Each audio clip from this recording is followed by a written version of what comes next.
Well, first of all, the Pope is not a political figure. I know he's covered like one, but they're not. They're the earthly head of the Roman Catholic Church. And the Church has strong social doctrine teachings, and I think there is not incompatibility. We, too, are compassionate towards migrants. I would argue there's nothing compassionate about mass migration. There's nothing compassionate about open borders that allows people to be trafficked here.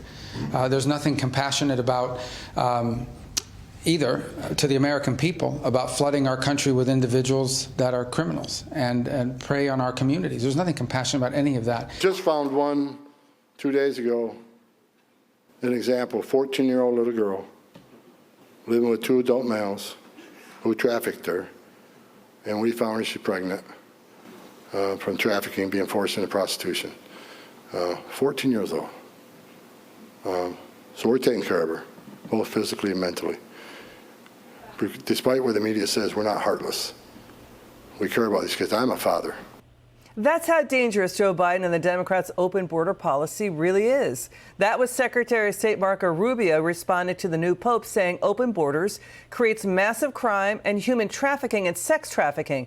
And that was Border Czar Tom Homan on a terrible case of a teenager trafficked, a young girl. Let's welcome to the show the father of the late Caitlin Weaver, killed by an illegal alien. He's John Weaver. John, you know, words just don't describe how we are so sorry for your loss and your pain for you and your family. Can you please tell us what happened to your 24-year-old daughter? Yeah, she was coming home from work. She works in Aurora, Colorado. She was at a stop sign waiting for traffic to pass. A couple cars passed, and then she pulled out, and another driver was doing 95 miles an hour and T-boned the driver's side door of her car, essentially killing her instantly. It's horrifying. You know, it's like enough is enough. I can hear the pain in your voice. We hear it.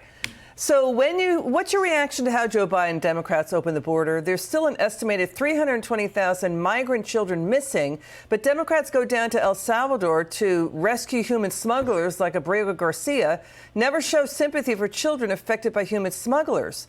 What do you make of all that?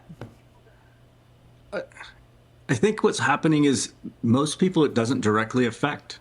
They don't have a direct effect of this nationwide until it happens to somebody you know or you yourself, and that's it really solidifies opinions when you're a direct participant in one of these events.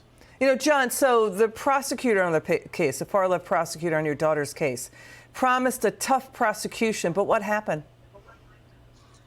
They initially had said that they would not plead this out, and then at the end, they made the decision to plead it to a probation-only sentence, essentially telling the juvenile to follow the rules or else. So he's now allowed to go back to school? He's expected to go to school. So he's expected to. Well, this doesn't feel like justice for you and your family.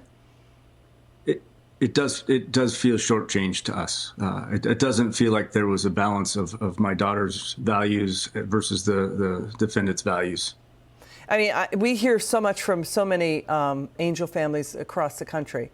And has any Democrat ever spoken to you or called you or reached out to you and your family? No, not at all. John, okay, you know what? You standing up on behalf of your family is so important. It's heroic. You know, for what you've done right now, raising awareness for America, you're helping families just now across America, and we appreciate you so much for joining us. We'll stay on the story, okay? John, thanks for joining us, and our thoughts and prayers are with you and your families. Good to see you. Thank you very much.